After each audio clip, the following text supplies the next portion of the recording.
Welcome to the Pander Bros podcast, where we talk comics, movies, and cross-media storytelling. Today's episode, we get into the gory details of writing our vampire screenplay GirlFIEND and the journey to adapting it into the graphic novel published by Dark Horse Comics. Stick around to gain insight on writing an original screenplay, navigating the Hollywood naysayers, and adapting to the moment. Welcome to the Pander Bros podcast. Welcome to the Pander Bros podcast. And we're going to be talking about our process, our projects, and inspiration behind them, and how we kind of go about the projects that we've created. We actually released our latest graphic novel from Dark Horse Comics. It's the follow-up to our original graphic novel, GirlFIEND, and this sequel is titled GirlFIEND in Paris. So we thought, let's take the opportunity to kind of just talk a little bit about the backstory of GirlFIEND, how it came to be, what compelled us to write and draw a vampire graphic novel, and what has kind of led to the latest graphic novel, GirlFIEND in Paris. So let's talk a little bit about GirlFIEND, the OG GirlFIEND. I want to say, well, 2003, I think, we were at that film festival in Las Vegas. And that was when we came up with the idea on the road. We started brainstorming this idea for a screenplay, for a vampire screenplay. Right. We had written a couple of screenplays already, but that were fairly personal screenplays, and we thought, let's just take on a really classic genre and in a way kind of detach ourselves from it being overly personal and really just write a great genre script. That was kind of our challenge to ourselves. Yeah. And, you know, we have, over the years, done these sort of brainstorm sessions in driving, having these kind of road trips. So this was kind of a perfect opportunity for that. And just to give a little context, I had moved to Los Angeles to sort of represent our projects in comics, our creator-owned graphic novels. Right. His hometown's Portland, Oregon. And Jakob was, came down, and then our friend had their movie in this film festival. So that was sort of the situation. But yeah, so we were on the road. We were heading back to LA, and we just were compelled to come up with something brand new. Mm-hmm. And I remember, yes, feeling that sense that we should write something in a genre, something that is a little like, as they say in Hollywood, a no-brainer, something that people can easily identify with. Yeah. And something that would either be fairly easy to get financed for us to make, or something that would be, fairly easy to sell, easy Hopefully. in quotes. But yeah, something that would be, there would be a market for. Exactly. So with that in mind, we, really kind of started to brainstorm this idea of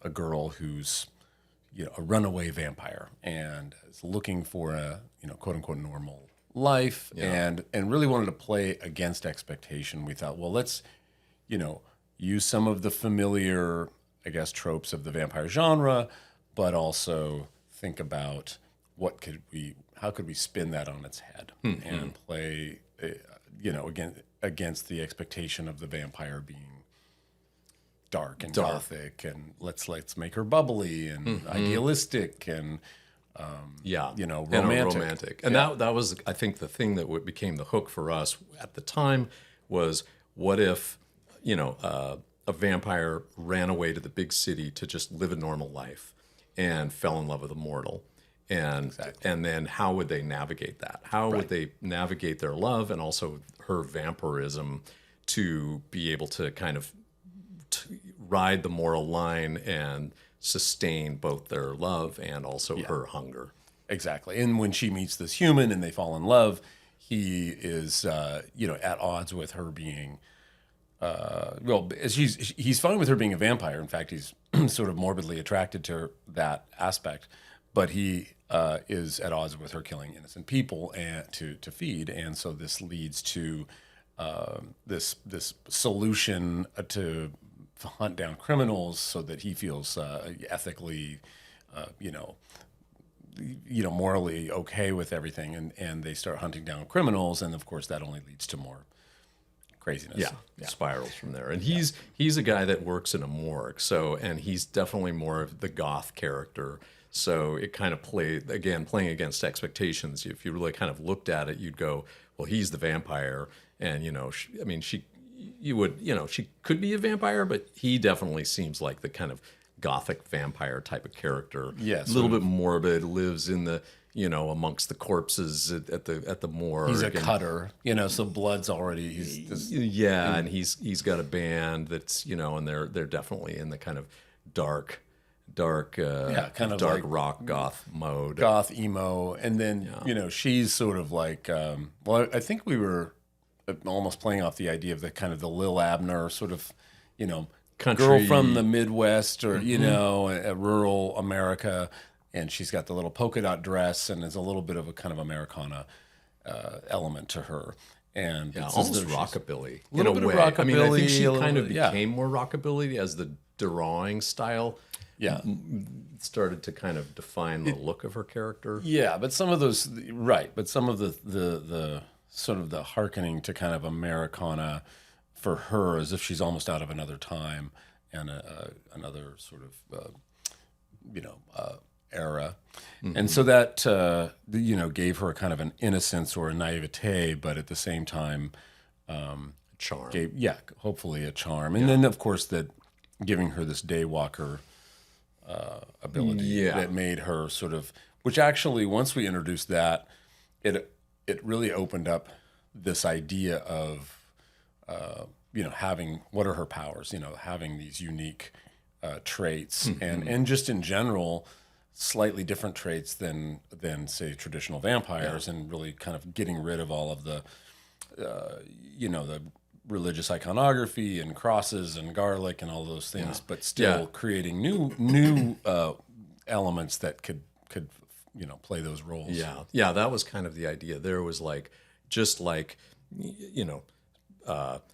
science and secularism kind of have evolved over time, and that these certain beliefs now are looked at as myths in our kind of personal contemporary time, and that perhaps that would also be an aspect of the evolution of vampires and their own self-understanding and self-awareness, so that there were these things that in a way could be explained away by science and biology within the vampire community and world and species that myths had grown around. So the whole traditional classic vampire myths of the stake in the ground and the this and the that.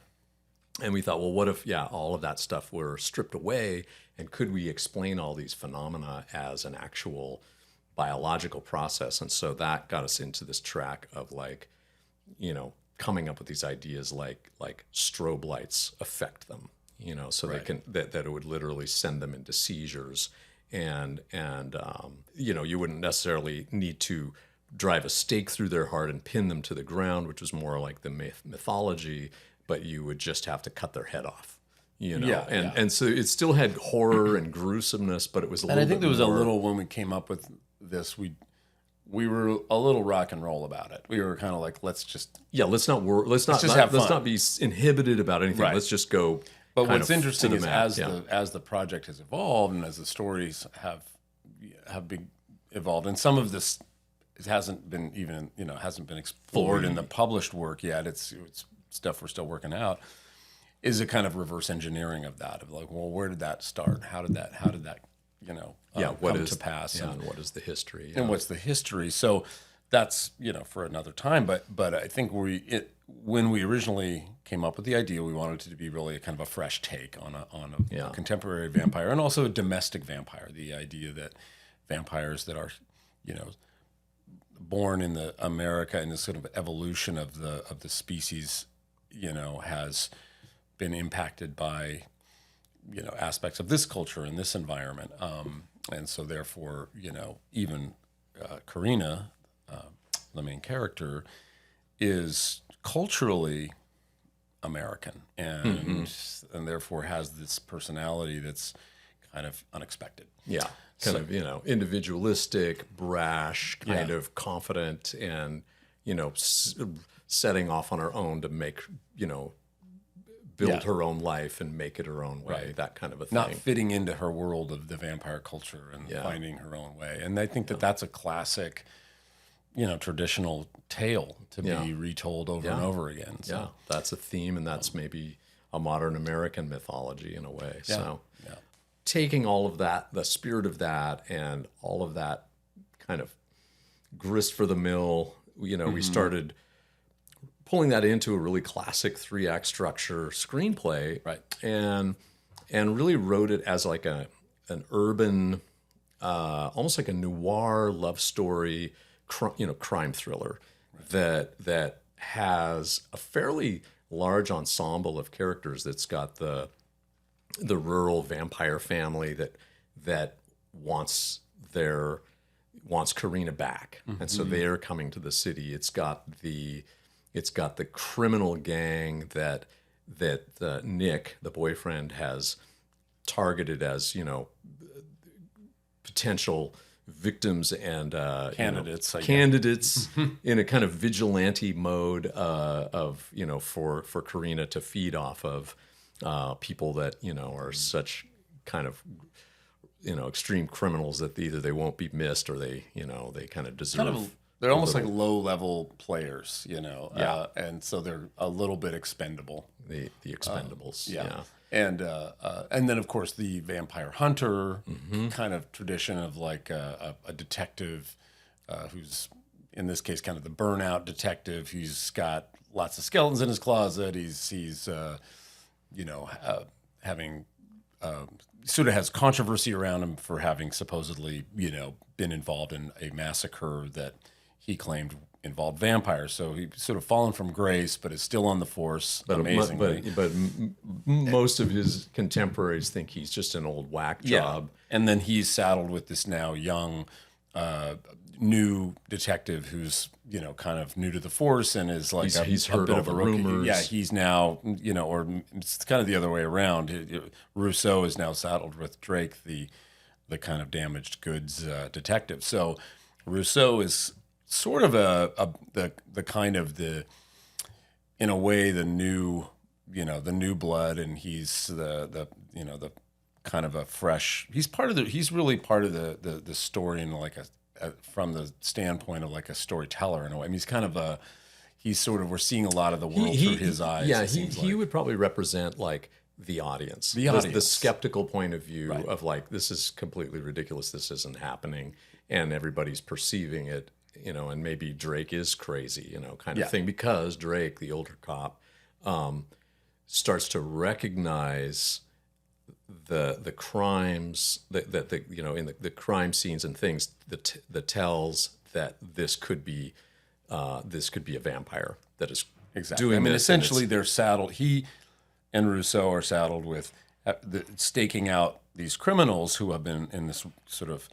Who are on the run after a botched robbery, and and so they're kind of the detectives are trying to kind of track down this crime gang, and that sort of cross-sects with Karina's hunt and Karina and Nick's hunt of the very same criminals, and that so when Drake, the sort of burnout detective, hears the sound of the vampire, vampires voice, hiss when it all takes them all back to his origin. Right. So anyway, it kind of it just has all these different kind of characters that come together in a final crescendoed third act, and so it's very, very classic, very traditional, very Tarantino-esque, I guess you could say. Tarantino in his 90s, True Romance with Fangs. I guess that's kind of what we were calling it back in the day. Yeah. And it has this sort of Mexican standoff, and so that's an aspect of a kind of a genre that we are familiar with, a little bit of that spaghetti Western feel. Yeah. But, so to kind of fast forward, basically, with that script, we started shopping it around in Hollywood, getting pitch meetings, and started to do the classic, going around from various studios and various folks to pitch the thing, and found ourselves kind of encountering a bit of a dead end because basically a little book called Twilight had just come out. Well, it had been out, but it had just gotten the movie deal. Yeah. And that had been in development. And of course, not being the demographic for Twilight and not having daughters reading it to inform us, we were completely. It was off our radar. We were blindsided by that. So we had this,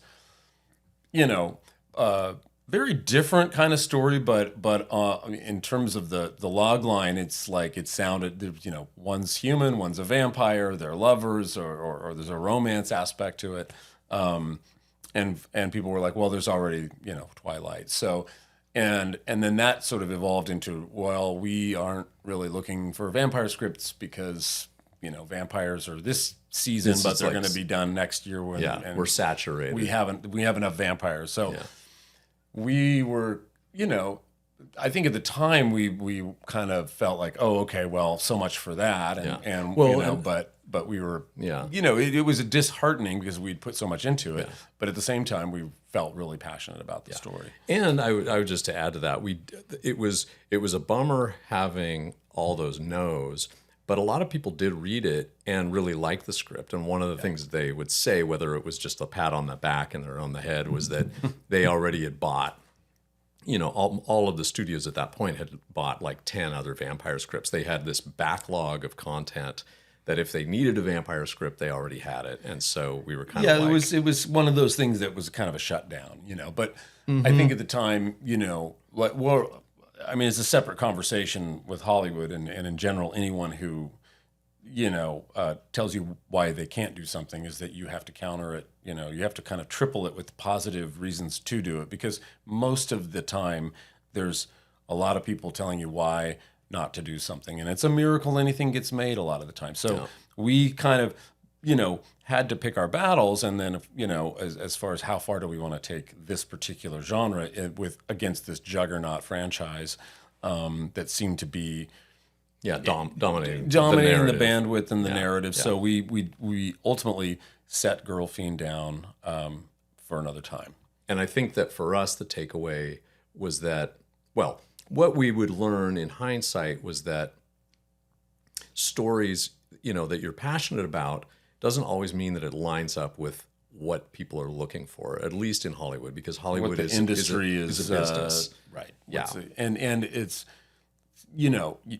arbitrary in a way, because you might actually have something that completely clicks one week, and then, a movie comes out in a similar genre that's comparable to it in some way or another, and suddenly, we're not looking for, action, female action-led roles or something like that.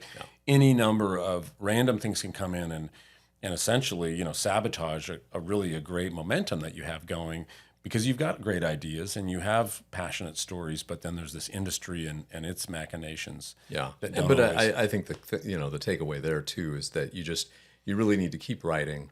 Right. You need to not put all your eggs in one basket. I mean, if strictly from a writing vantage point and writing from the perspective of wanting to sell a script, you really should push yourself to write a number of genres and have those scripts, sitting there, because... Well, it wasn't like it was a silver bullet. I mean, we were kind of looking at it from a slightly practical standpoint, that we thought, okay, this is going to give us some kind of advantage. And in the end, it was completely the opposite. But again, because of timing, because of things you can't predict. But we learned that in real time. So yes, taking stock, write what you're passionate about, because the other element is, you're going to find an audience for it, and you're going to find an advocate for it if you keep trying. It's a matter of how much you put into that given project. Yeah, and I think also the thing is that because screenplays, like, if you're really writing them and giving them the love and the time, i.e., rewrites, and we did spend, I think, over a year doing rewrites. Well, we polished the rock pretty well, I felt like. And I think to a point that it felt like this thing is a really solid piece of written material. But the thing about that is that because these types of projects or these processes like writing a screenplay can take a while, there's no way to chase a trend. You really just have to write a great story within that genre, and at least it's on your shelf. It's something you can put forward if people are looking for it. Exactly. And I think in our case, after sitting on it for a while, we just kind of kept coming back to it and going, this is a fun story. Like, it kept reading really well to us. And it's reminding me of how there was this period of time where, kind of Twilight became part of just the, milieu of pop culture, movies, and it wasn't the hot new thing anymore. And we thought, okay, well, why don't we kind of ease, back into this with GirlFIEND and there was a lot. There was like the Vampire Diary. There was that's what happened. Vampire And there was movies kept coming, but they were very light, right? Well, there was exactly. So we were sort of seeing this. The initial thing was, it's going to be Twilight, and then that's kind of like going to be it. And then then there was a spin-off, Vampire Diaries. There was another. Things that were kind of still in that tween demographic. Young women and young adult, and then it kind of like morphed into True Blood, which was like an HBO series, and then that sort of elevated the discussion and really expanded on the genre in a really cool way, and that was it. We started getting nervous, like, okay, this is starting to feel like it's eking into some of our themes. Yeah. But at the same time, it also was kind of implicit that the genre was alive and well. And 5 years went by, and we're going, well, this is silly. This is people love vampires, but we still hadn't even really seen anything as gritty and edgy as ours in quite some time in this new era of vampires, and even like Till Dusk Till Dawn was very different, even though it was because it had a campiness, I guess, in a way. But for being Tarantino, which was a lot of this kind of inspiration in terms of the genre of GirlFIEND, I really felt like that was a totally different creative approach as well. So anyway, there was enough for us to feel like, we just kind of have to stop listening to these external forces and just find a way to tell this story. Yeah. And we actually started to break it down even budget-wise. And I think originally we had written it as kind of quote unquote low budget thing. A lot of it takes place in limited amount of locations. But what ended up happening was that it ultimately ended up having a lot of characters. And so when you started to break it down as a budget, it was still a fairly big budget project. And a lot of moving parts, special effects, makeup effects, gunplay, all these things that kind of add up. Yeah, they definitely add up. And so that is when we really just decided, we've got to get the story out there. We have to not have this be a story that sits on the shelf. We've got to put it out into the public sphere and have it be a part of the conversation. And it had also been a book that we hadn't drawn a comic book for over a decade at that point. Not collaboratively. Collaborative, but that's true. So it's true. We've been really focused on film projects. We'd made a feature film, and we'd been, up until that point, we'd done music videos and short films and experimental films, some documentary work. So it was kind of a mixed bag, but we knew and then we made this feature, which is a subject for another time. But I'd say, between 2005 to 2010, or really 15, which we were pretty focused on, and then commercial directing.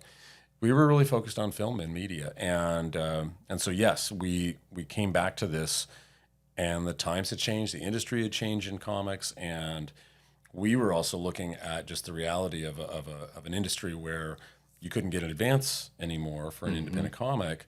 And the last book we had done was Batman in 2004, and that actually had a page rate. But for an original, screenplay or original concept, there were publishers that were willing to publish it, but not willing to give an advance. Right. So we were kind of one of the part of the new normal for indie comics, which wasn't really when we first started out the case. I mean, we were being advanced, and that enabled us to sit and draw for upwards to a year, a fairly significant project. Different time, but we did at the time feel like we wanted to get the story told, and we also recognized that maybe the way to reverse engineer it was to draw a graphic novel, because that would be a thing that companies and producers might look at more as a viable thing, because it would have a brand behind it, a publishing brand. It would be more, have more whatever legitimacy or whatever. Yeah. So we decided to go down that path, but we did have to figure out how to do it in a way that was faster because of this money factor. There was no advance, and that's when we started to explore the digital drawing. Yeah, avenue. I mean, and that was kind of, I feel like we've always been pretty good at adapting and actually embracing new media, and it's been a big part of our, the stories we've told in independent comics is kind of finding innovative ways to expand the narrative, and but this was really just a completely new way of drawing a comic book for us. Next episode, we pick up our conversation on GirlFIEND and the journey of our first digitally illustrated graphic novel, how it made the project possible, and how it transformed our collaboration. To get notified about new episodes, follow the Pander Bros podcast on Spotify and Apple Podcasts, and subscribe to watch it on our Pander Bros YouTube channel.